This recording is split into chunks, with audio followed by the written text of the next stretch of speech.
Republican senators introducing legislation that would ban the release of prisoners to Yemen for at least 2 years and suspend transfers of high or medium risk terror suspects. Joining us now, Idaho Senator James Risch, who supports this legislation and is a member of the Intelligence Committee, along with the Foreign Relations Committee as well. Welcome, Senator. Great to have you here today.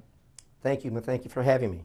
Let me ask you first, what was your reaction to the news that 5 more detainees had been released this week at a time when so much of the world is focused on what's happening in Europe with the terror raids there? Well, you know, this just doesn't make sense, but then a lot of the things that the administration has done, particularly pertaining to Gitmo, doesn't make sense. Prior to him becoming president, the prior administration had gone out and identified the leaders of this war, and it is a war against America, where these leaders plot things like 9/11 and other types of attacks against the homeland, and for that matter, also against Europe.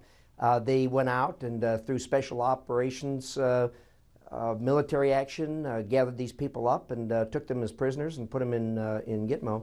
And now the present administration has just been letting them out on a regular basis.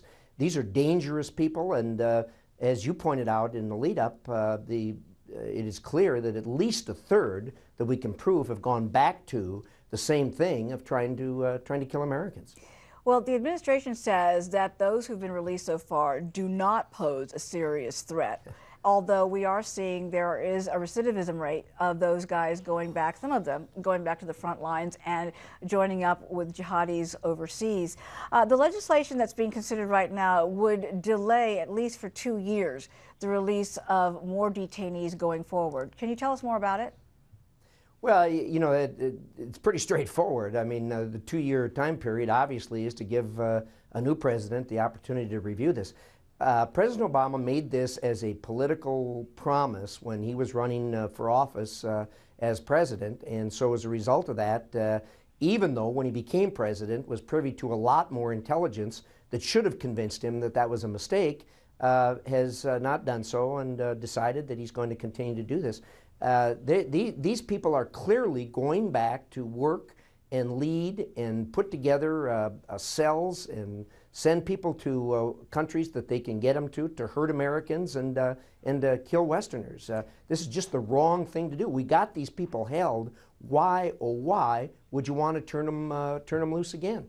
Now, I know the concerns are not only coming from the GOP. There are members on the Democratic side who also feel very strongly about this, because they say right now perhaps we need to take a pause because of the stepped up concerns of what's happening overseas and the concerns about threats here at home. Why do you think the White House continues to move ahead with this promise at a time when people might be saying, you know what, maybe you should step back just for the moment while all this drama is playing out around the world? Well, that certainly makes sense, is to take a pause right now, although it shouldn't have been done in the beginning, and certainly shouldn't continue now. They're ratcheting up again. You know, we have various groups. It's Al-Qaeda, it's ISIS or ISIL, whatever you want to call them, Al-Shabaab, Boko Haram. All of them are gearing up, and for whatever reason over the last 18 months or so, as we see, there are people killed by these groups every single day somewhere in the world. Doesn't make headlines here in America, but we work in the intelligence field, spend a lot of time every day looking at this stuff, and I can tell you that every single day there are people in the world killed by these groups, and this is going to get worse. It's not going to get better if we don't take appropriate steps. That's the sad reality. All right, Senator, thank you so much for joining us. Really appreciate it. Keep us posted on what develops on that legislation. Thank you.